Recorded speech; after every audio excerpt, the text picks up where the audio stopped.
নমস্কার সবাইকে।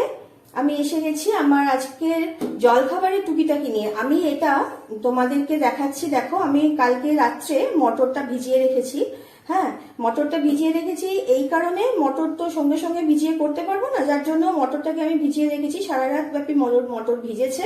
এখন তোমাদের আমি দেখাবো মটরটাকে সেদ্ধ করে নিচ্ছি আগে। একদম সিম্পল রান্না, কোনো মশলা নেই, কিচ্ছু নেই। গরম গরম তুমি জলখাবার রুটি বলো বা পরোটা বলো, হ্যাঁ, এদের সাথে খেতে কিন্তু তোমার ভালো লাগবে। আমি এখন মোটামুটি এটাকে সেদ্ধ করে নিই।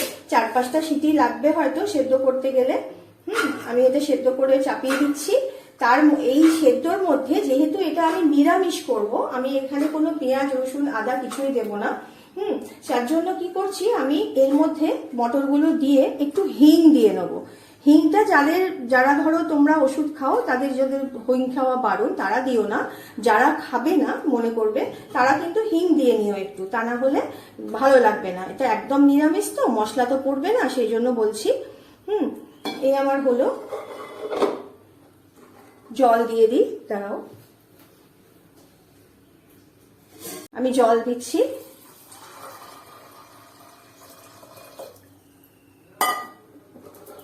জল দেওয়া হয়ে গেল, একটু হিং দিয়ে দিই। হিং দিচ্ছি একটু।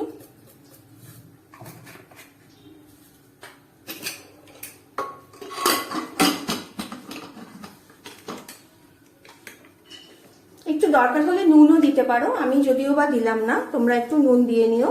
দিয়ে এবার আমি এটা সেদ্ধ করে নেব। বসিয়ে দিচ্ছি, এটা সেদ্ধ হোক। 4-5টা সিটি দিলেই আশা করছি হয়ে যাবে। একটু দেখে নিতে হবে। অলরেডি সিটি পড়তে শুরু করে দিয়েছে, সিটি পড়ছে। আর দুটো হোক, আমি বন্ধ করে দিচ্ছি।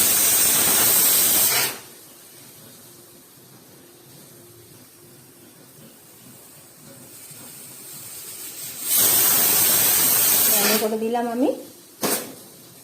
এবার দেখি মটর সেদ্ধ হলো কি।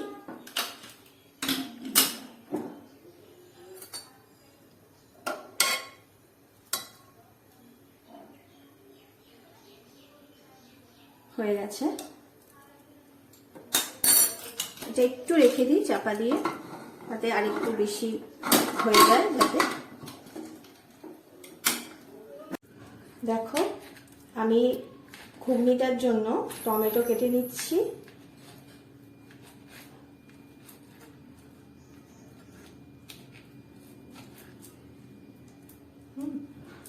আর এখানে এই আলুটাকে আমি পিস পিস করে নিয়েছি, কারণ আলুটা আমি আগে ঘুগনিটার মটরটা দিয়ে দিয়েছিলাম, আলুটা দিইনি। তোমরা দরকার হলে মটরের সাথেই এইভাবে আলুগুলোকে পিস করবে। আমি তোমাদের দেখাবো বলে রেখেছি। এই আলুগুলোকে এইভাবে পিস করে মটরের মধ্যেই, কাঁচা মটর যখন দেবে তখন সেদ্ধ করতে, তখনই এইগুলো দিয়ে দেবে, তাহলে একসাথে সেদ্ধ হয়ে যাবে। সেদ্ধ হওয়ার পর আলুগুলো যখন একটু গলে গলে যাবে, একদম ভেঙে যাবে, তখন ওই তোমার হাত দিয়ে হোক বা ছুরি দিয়ে হোক কেটে নেবে, বা খুন্তি দিয়ে, তাতে হয়ে যায় কাটা। ওইটাতে বেশি টেস্ট হয় ঘুগনিটা খেতে। ঠিক আছে, আমার আলু সেদ্ধ হয়ে গেছে। দেখো, আলু আর টমেটোটাও যেটা কাটা ছিল সেটা আমি একসাথে করে দিয়ে দিয়েছি। আচ্ছা, এবার আমি একটা কড়া বসিয়ে নিচ্ছি।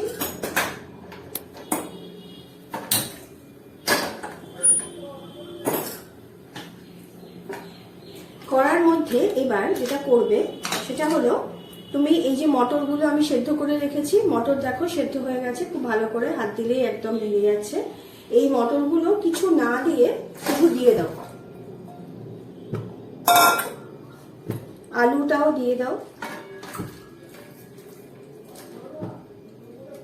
আলুটা এরম ভাবে দিয়েছি আমি, তাই তোমাদের আবারও বলে দিচ্ছি আমি, যে আলুটা যদি তোমরা একদম কাঁচা মটরের সাথে দাও তাহলেও কোনো অসুবিধে নেই। তাহলে আলুগুলোকে একটু বড় পিস করে দিয়ে দেবে।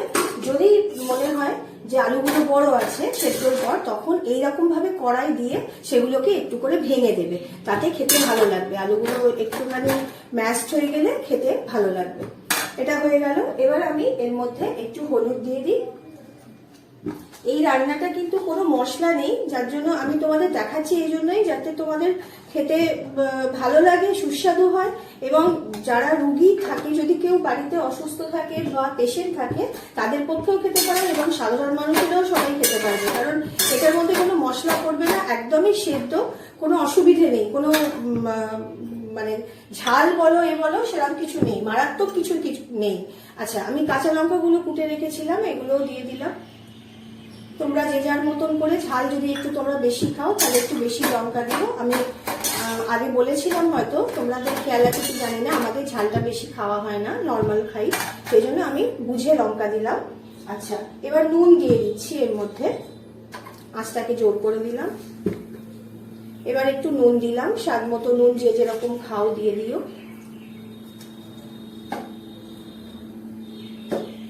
আমি প্রথমেই বলেছিলাম যে প্রথম দিন আমি বলেছিলাম আমি একটু গুড় ইউজ করি, কারণ চিনিটা আমি যতটা পারি একটু কম খাই, আমরা চেষ্টা করি, ওই জন্য আখের গুড় খাই। আগেকার দিনে শুনেছি আখের গুড়ে রান্না করতো, আগে তো চিনি দিয়ে রান্না হতো না, সবকিছুই আখের গুড়ে রান্না হতো, তো সেই জন্যই আমি এখন একটু গুড় ব্যবহার করি, কারণ সবাই তো বলছে, চারিদিকে তো শুনছি যে চিনি খাওয়া ভালো না, চিনি খাওয়া ভালো না, সেই জন্য একটু আখের গুড় ব্যবহার করি। এবং আখের গুড় রান্নায় দিলে আমি আমার দিদা ঠাকুমাদের কাছে শুনে এসেছি, তাতে রান্নার টেস্ট ভালো হয়।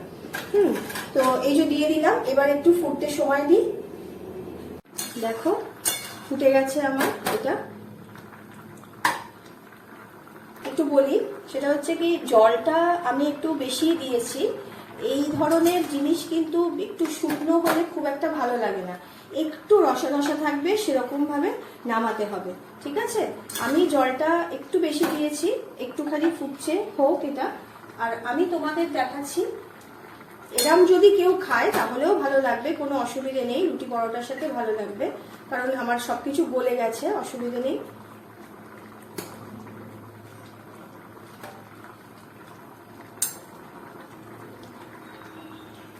দেখো, আর একটু জলটা মরলে ভালো হয়। এর ওপরে আর কিচ্ছু নয়, শুধু একটুখানি বিট নুন, আর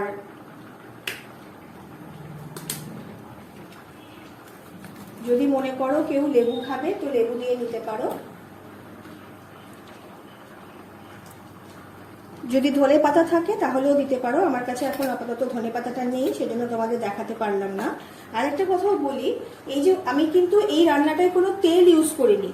যদি তোমরা মনে করো যে তেল তোমরা খাবে বা ইউজ করবে, তাহলে যখন ফুটবে তখন তোমরা একটু তেল এখানে ছড়িয়ে দিতে পারো, একটু তেল দিয়ে দিও। যদি তোমাদের মনে হয় যে একদম সেদ্ধ, তাহলে একটু তেল দিও। এই তেলটা যখন একটু ফুটে যাবে, তেলটা ফুটতে ফুটতে দেখবে একটু অন্যরকম হয়ে যাবে, একটু জলটাও মরে যাবে, তখন এটাকে পুরো বন্ধ করে দিও। আর যদি কেউ যদি মনে করো যে তেল দেবে না, এমনি খাবে, তাহলেও তোমরা কিন্তু এরকম খেতে পারো। এটা কিন্তু গরম গরম রুটি বা পরোটা যাই খাবে না কেন ভালো লাগবে। এর মধ্যে কোনো মশলা দেওয়া নেই। খেতে তোমরা যদি এই ঘুগনি খেতে খেতে মাংসের ঘুগনির কথা চিন্তা করো, তাহলে কিন্তু হবে না, কারণ এই জিনিসটা কিন্তু একদম সেদ্ধ হিসেবে কিন্তু খুব মুখরোচক লাগে এবং শরীরের কোনো ক্ষতি হয় না। আজকে তোমাদের করে এই রেসিপিটাই দিলাম, থাকলো, আবার দেখা হবে, টাটা।